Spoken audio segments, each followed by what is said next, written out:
tu es mon ami. Alléluia, alléluia. Que Dieu soit béni, que Dieu soit glorifié. Conduis-moi, Seigneur Saint-Esprit. Conduis-moi et parle, Seigneur Jésus-Christ. Le Seigneur a mis à mon cœur aujourd'hui de partager Proverbes chapitre 19, verset 3. Amen. C'est la version Semeur. Donc, Proverbes 19, verset 3, qui dit ceci.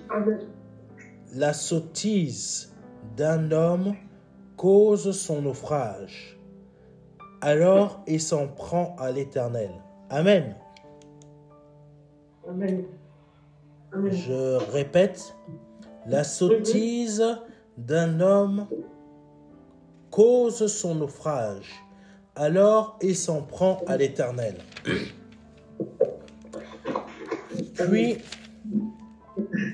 Puis Proverbes chapitre 22, verset 17. Je répète, Proverbe 22, verset 17. Prête l'oreille et écoute les paroles des sages. Applique ton cœur à mon enseignement. Je répète, Proverbe chapitre 22, verset 17. Prête l'oreille et écoute les paroles des sages. Applique ton cœur à mon enseignement. Amen. Amen. Amen. Papa, nous te faisons confiance. Conduis cette exhortation afin qu'on puisse avoir ce que tu veux nous partager aujourd'hui. Amen. La sottise d'un homme cause son naufrage. Il faut savoir que nous avons de la folie dans notre cœur. Amen. Cette folie, c'est quoi? Cette folie, c'est l'orgueil, c'est le détournement de Dieu. Ce sont nos pensées. Amen. Dieu a dit que Satan a des pensées d'homme. Ça veut dire quoi? Le diable a de la folie. C'est manque de sagesse. Et là, nous voyons que la sottise d'un homme cause son naufrage. Amen. Amen. Le fait de chercher des bénédictions terrestres, c'est une sottise, c'est une folie qui cause notre naufrage. Amen. Pourquoi Amen. Le fait de chercher ça cause notre naufrage? Parce que tout simplement, le sot, quelqu'un qui est sot, c'est quelqu'un qui pense que par lui-même, il va pouvoir réussir. Amen. Amen. Au lieu que l'intelligent sait que c'est dans l'Éternel qui possède toutes choses, que le sot, dès qu'il deviendra intelligent, c'est là qu'il pourra prospérer, multiplier et grandir. Amen. Intelligent dans quoi? Intelligent dans la foi. Intelligent dans la foi. Qui emmène l'intelligent à rechercher en priorité tout ce qui est de l'Éternel. Amen. Le sot, lui, va mettre la priorité sur tout ce qui est de nature terrestre. Il faut savoir que tout ce qui est de nature... Bon, je vais vous expliquer une chose. À part la terre, tout ce qui est en dehors de la terre, il n'y a pas de temps. Vous savez ça? Vous le saviez? Notre terre, là, qui est en train de tourner autour du soleil, le temps n'agit que sur la terre. Il n'agit pas en dehors de la terre. Hein? Dans l'espace, il n'y a pas de temps. Hein? La parole de Dieu appelle l'espace des lieux célestes, parce qu'il y a plusieurs lieux célestes. Amen. Il y a plusieurs lieux célestes. Mais Dieu nous parle de cela dans la parole de Dieu. Dieu nous parle de cela dans la Bible. Cela nous est parlé. Le temps qui agit sur l'être humain n'agit pas dans l'espace. Il faut comprendre ça. Hein? C'est très surprenant. Hein?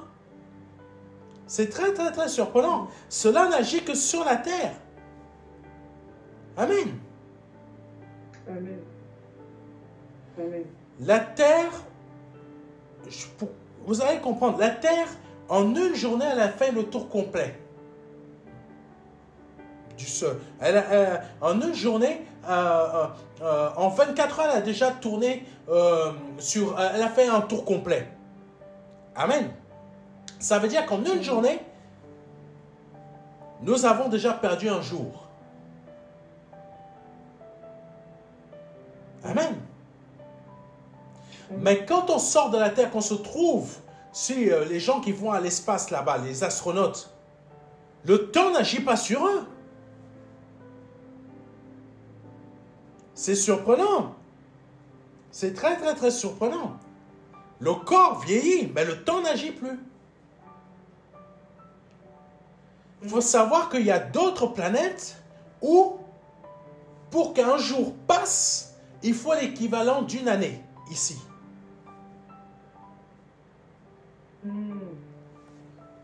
C'est très important ce que je vous dis. C'est réel. Hein? Ce que nous vivons sur cette terre,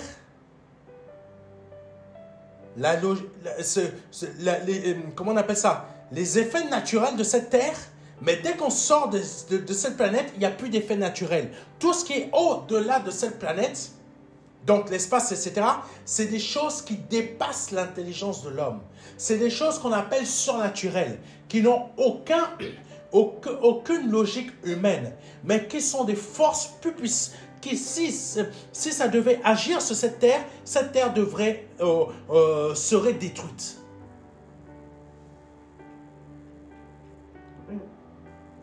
Donc le sot, qu'est-ce qu'il fait? Le sot pense que par lui-même, il peut y arriver parce qu'il ne comprend pas que il ne comprend pas la chose suivante, c'est que il est focalisé que sur ce qu'il voit. Ce qu'il voit de ses yeux. La folie de l'homme. Tout ce que nous voyons et que nous désirons sur cette terre n'a pas d'importance. Le sot, la sottise d'un homme cause son naufrage. Alors il s'en prend à l'Éternel. Alors il s'en prend à l'Éternel. Amen. Amen. Alors il s'en prend à l'Éternel. Qu'est-ce que ça veut dire qu'il s'en prend à l'Éternel? Parce que tout simplement, parce qu'il n'a pas obtenu ce qu'il voulait. Écoutez-moi bien. Hein? Parce que le sot, ce qu'il n'a pas obtenu de la part de l'Éternel, qu'est-ce qu'il fait? Il s'en prend à Dieu. Amen. Mais son erreur vient de qui?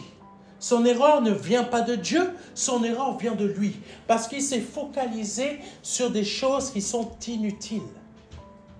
Amen. Et Dieu ne se focalise pas sur des choses inutiles, il se focalise sur des choses qui sont éternelles. Amen. Amen. Il se focalise sur des choses qui sont dans l'éternité. Dieu ne peut pas se focaliser sur des choses qui ne sont pas éternelles parce qu'il sait que cela pourrit, cela n'a aucun avenir. C'est pour ça que, en tant qu'enfants de Dieu, nous devons nous focaliser comme notre Père sur des choses qui sont éternelles. Amen. Amen. La construction de notre vie spirituelle est une chose qui est éternelle.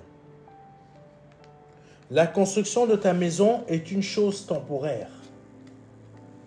Soit ta maison verra le jour, soit elle ne verra jamais le jour.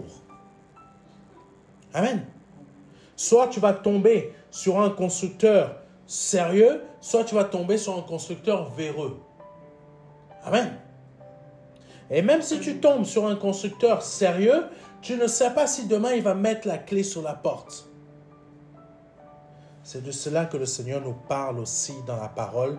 Il dit que ne vous focalisez pas sur ce que la rouille peut détruire, sur ce que le voleur peut voler.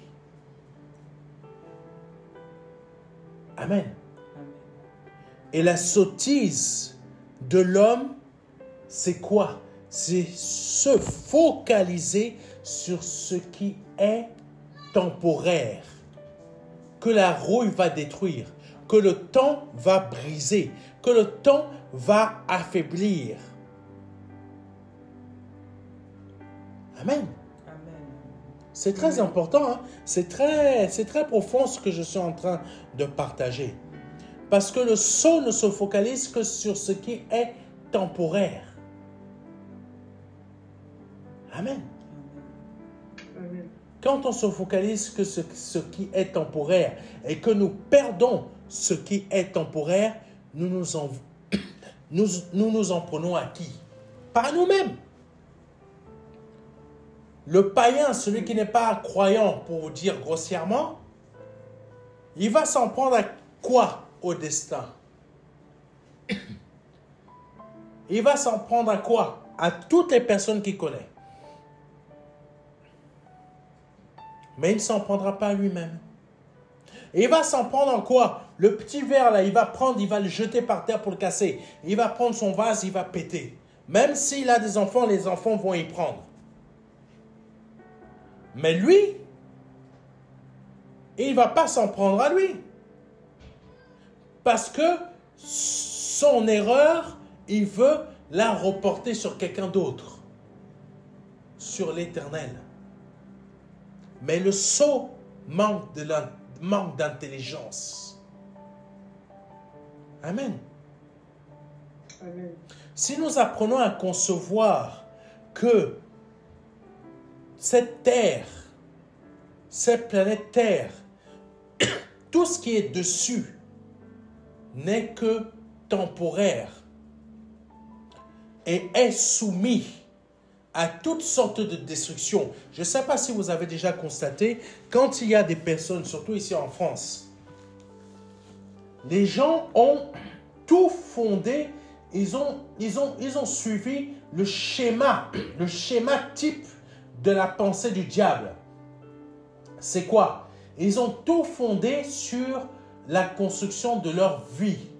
Maison, voiture, famille, etc. Tout ça, vie professionnelle, etc. Mais quand les inondations de boue, ou je ne sais pas quoi, ou la chaleur détruit une maison, ou le vent, ou je ne sais pas quoi, détruit une maison, je ne sais pas quoi, le vent détruit leur habitation, ben vous les voyez s'effondrer. Pourquoi ils s'effondrent? Parce qu'ils ont mis toute leur vie dans un bâtiment. Et ce bâtiment est devenu leur idole. Et leur idole a fait quoi? A habité leur cœur. Amen. Amen. Vous comprenez? Oui. Ça, c'est le sceau. Ça, c'est la folie de l'homme. C'est ça que Dieu nous parle. Tu as tout placé dans ta vie professionnelle. Et du jour au lendemain, tu apprends que il va y avoir une cessation d'activité. Tu as tout mis dedans. Tu y as passé des heures supplémentaires. Tu t'es levé très tôt. Tu as même mis de côté ta famille parce que tu t'es dit que ça, mon travail là, c'est mon totem, c'est mon idole. Si je ne place pas tout dedans, je n'aurai pas ma retraite, je n'aurai pas une bonne vie, je n'aurai pas un avenir. Et patatrac, qu'est-ce qui se produit? Licenciement économique. Et après, tu te mets en colère. Contre qui? Contre l'État, contre l'employeur, tu deviens jaloux de celui qui a toujours son emploi. Mais Dieu appelle ça quoi? Il appelle ça la folie de l'homme, la sottise de l'homme. Et quand l'homme agit ainsi, qu'est-ce qu'il fait? Il s'en prend à l'Éternel. En s'en prenant à tout ce qui est extérieur à nous, nous en prenons à qui? À l'Éternel. Ça, c'est la sottise de l'homme. Et le Seigneur, lui, ce que lui, il veut, c'est qu'on ne soit plus dans la sottise ou la folie, mais que l'on commence à prêter l'oreille à écouter la parole des sages. Et la parole des sages, c'est quoi? C'est l'Évangile. Amen. Amen.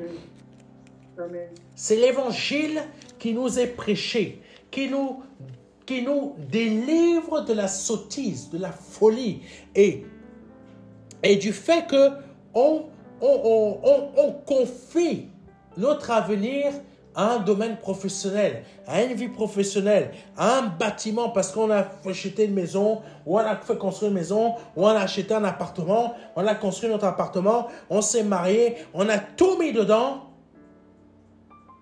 et tout s'écroule.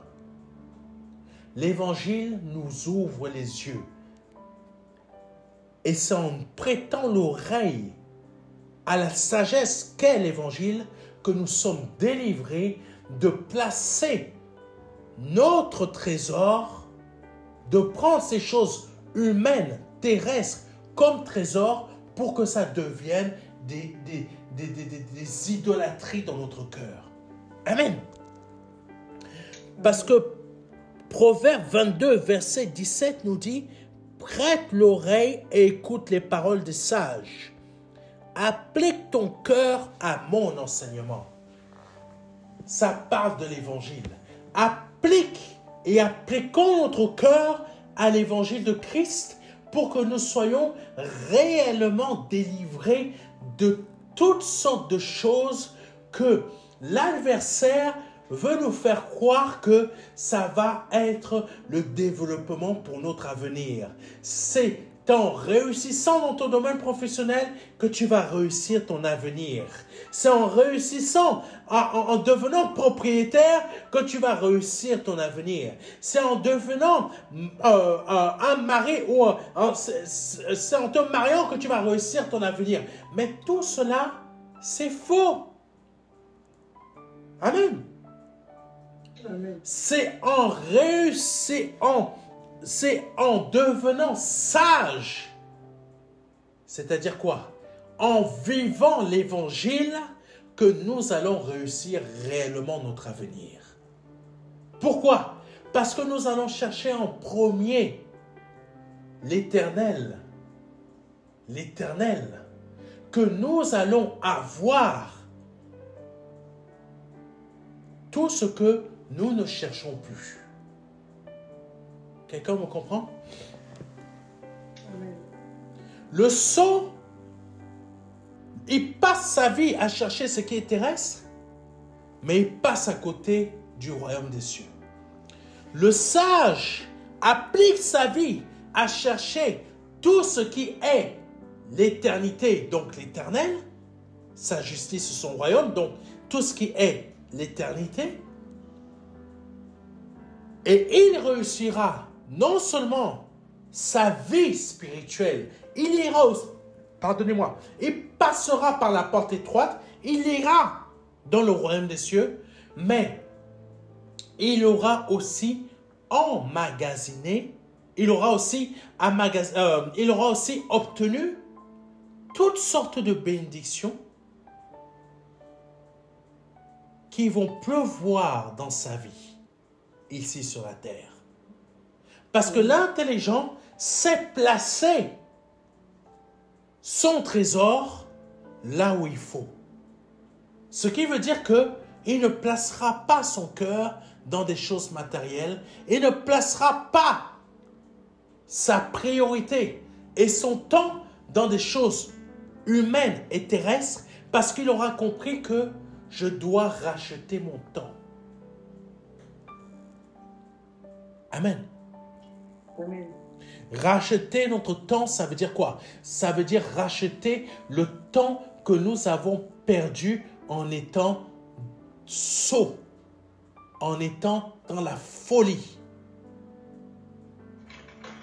Amen. Amen. C'est très important de comprendre cela. C'est très important. Et nous devons appliquer notre cœur à rechercher ce qui est réellement valable. Parce que c'est en recherchant ce qui est réellement valable, parce que nous avons compris ce qui est réellement valable, que nous serons réellement bénis sur cette terre. Parce que nous n'allons plus passer notre temps à rechercher la prospérité et la multiplication sur cette terre, mais nous passerons notre temps à rechercher ce qui est réellement valable et ce qui est réellement un trésor et ce qui est vraiment vrai. Vous savez, l'Éternel veut vraiment nous donner la domination et le pouvoir. Mais vous savez pourquoi on ne l'a pas? Pourquoi on n'a pas cette domination? Et plutôt, pourquoi certains d'entre nous, on n'a pas cette domination et ce pouvoir? Pourquoi certains d'entre nous, nous avons réellement raté notre vie, raté nos opportunités dans ce monde? Je vais vous expliquer pourquoi. Parce que nous avons agi comme des sots.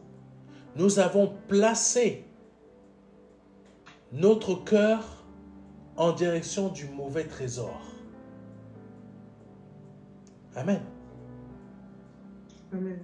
Amen.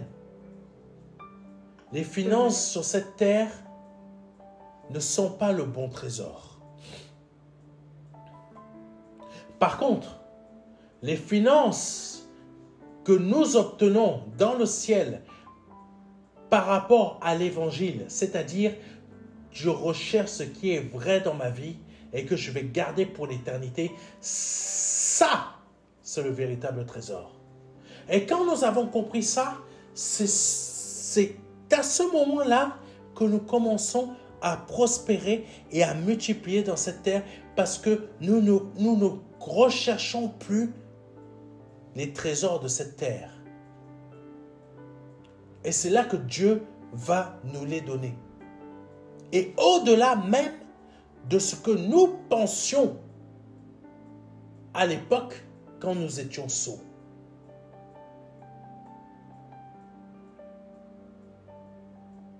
Amen. C'est très important ce que je suis en train de dire. Ça fait appel vraiment à notre vie de consécration à Jésus-Christ.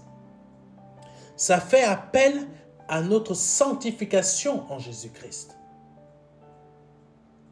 Pour que nous nous éloignions de tout ce qui est sottise et folie. Parce que la sottise pour Dieu, c'est de courir après ce que nous ne conserverons jamais. Amen. Amen. Tu ne conserveras pas ton mariage puisqu'un jour tu mourras. Tu ne conserveras pas ta maison puisqu'un jour tu vas mourir. Tu ne conserveras pas ton argent que tu as en compte en banque puisqu'un jour tu vas mourir. Amen. Tu ne conserveras pas tes tableaux d'art, tes objets d'art que tu as achetés sur de nombreuses années. Même si tu t'es fait un petit musée chez toi, même si tu t'es fait je ne sais pas quoi, tu ne conserveras pas ça puisque tu mourras. Et la chose que tu te dis, c'est au moins, j'ai fait ce qui me plaisait. J'ai réalisé ma passion. Mais ta passion est une folie. Puisque tu as passé ton temps à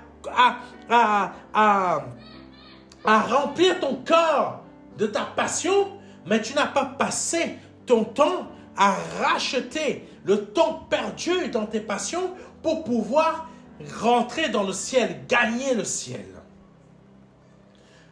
Parce qu'il faut savoir une chose, ce que nous allons hériter comme pouvoir, richesse et domination, c'est largement meilleur que la petite monnaie à laquelle on est en train de courir chaque mois. 1 500 € par mois que tu gagnes dans ton salaire, c'est une petite monnaie. 3 000 €, c'est une petite monnaie. 15 000 euros par mois que tu gagnes, c'est une petite monnaie. Parce que, oh mon Dieu, j'ai largement plus que ça qui m'attend déjà. Amen. Amen. J'espère que vous avez compris cette exhortation que le Seigneur apporte à notre cœur. Dieu ne te dit pas de ne pas avoir de maison. Dieu te dit, place ta priorité en lui. Parce que quand tu vas placer ta priorité en lui, c'est là qu'il va te donner l'intelligence pour savoir faire les choses pour qu'un jour tu puisses avoir ta maison. Mais parce que tu auras priorisé les choses de ton Dieu dans ta vie, c'est là que plus tard, tu vas récolter ce que tu auras semé en rachetant le temps dans ta vie. Amen. Que Dieu soit béni, que Dieu soit glorifié. Merci mon Seigneur, sois béni. Et si tu souhaites donner ta vie à Jésus-Christ, je t'invite à répéter après moi. Seigneur, je te demande pardon pour mes péchés, pardon pour mes offenses, pardon pour ce que j'ai pu dire ou pu faire qui n'a pas été à ta gloire. Je reconnais que tu es Dieu, que tu sors du Père, que le Père t'a formé un corps. Il t'a envoyé sur cette terre. Tu es pour mourir à la croix pour moi, pour être le sacrifice dont j'ai besoin, pour être libéré de mon péché. Par ton sang qui a coulé à la croix, je suis lavé de toutes mes fautes et je suis pardonné parce que je reconnais que je suis une personne pécheur et j'ai besoin que tu me libères. Et je déclare qu'à cet instant, je te demande pardon pour mes offenses et je confesse que par ton sacrifice à la croix, je suis lavé et pardonné de toutes mes fautes parce que tu les as prises à ma place et tu as été ressuscité le 3e jour et aujourd'hui tu es à la droite du Père. Au nom puissant de Jésus-Christ de Nazareth, si tu viens de répéter cela avec foi après moi, tu viens de passer de la mort à la vie et je t'invite à nous envoyer un mail rapidement à contact@ministère de la réconciliation.fr afin que nous puissions t'envoyer le livret Les 4 marches qui va t'aider dans ta conversion. Que Dieu te bénisse. C'était le pasteur Serge Brun et à très bientôt. Amen. Amen.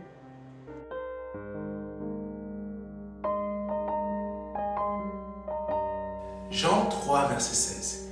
Dieu a tant aimé le monde qu'il a donné son Fils unique Fils, afin que quiconque croit ait la vie éternelle.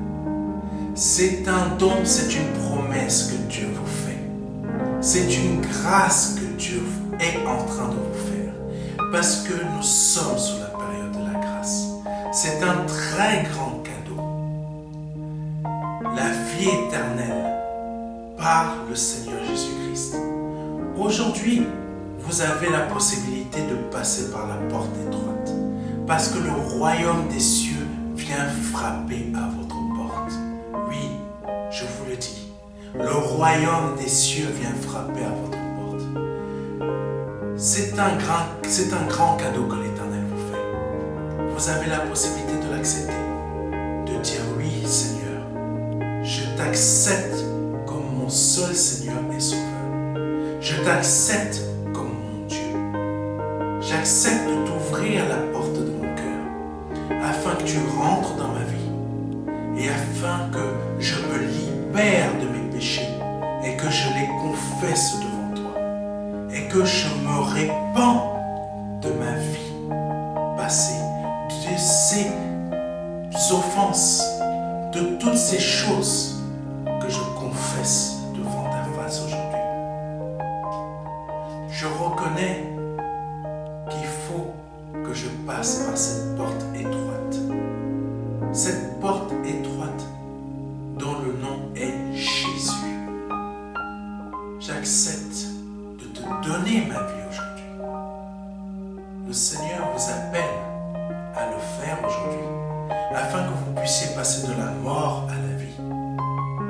Parce qu'aujourd'hui est peut-être votre dernier jour. Vous ne le savez pas. Peut-être aujourd'hui, c'est le jour où le Seigneur vous appelle à vous donner à lui, à donner votre vie au seul Dieu, au au seul et unique Dieu, le Dieu vivant et vrai. Vous avez la possibilité de le faire aujourd'hui parce que c'est la seule porte qui existe. C'est une porte étroite. C'est une porte qu'il faut emprunter pour pouvoir accéder au salut. Vous avez la possibilité aujourd'hui de l'emprunter en nous contactant à contact@ministère de la réconciliation.fr. Vous avez la possibilité aujourd'hui de recevoir un livret numérique de notre part qui va vous aider dans cette démarche afin que vous puissiez accéder à la vie éternelle. Ne tardez pas, parce que vous ne le savez pas. Peut-être aujourd'hui est votre